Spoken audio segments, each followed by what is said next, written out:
बिस्मिल्लाहिर्रहमानिर्रहीम। मेरी नज्म सिलेक्टेड। पाकिस्तान का सियासी निजाम अब तक था मुजरिमों के नाम, सो इसका कोई हाल नहीं।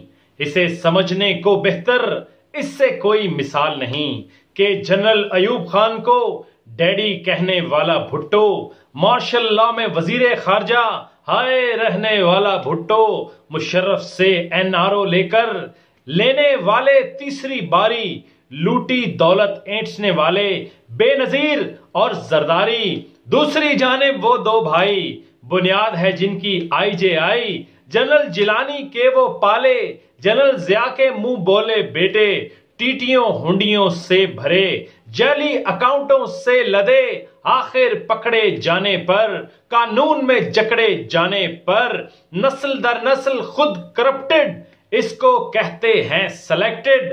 जो कि 2 दहाइयों से, पिछले 22 सालों से, इनके हाथों टूटे हुए दिलों पे दस्तक देता रहा, एक जिद्दोजहद है करता रहा, आखिरकार वो हुआ इलेक्टेड। जर्नैलों के मुंह बोले बेटे, इसको कहते हैं सिलेक्टेड।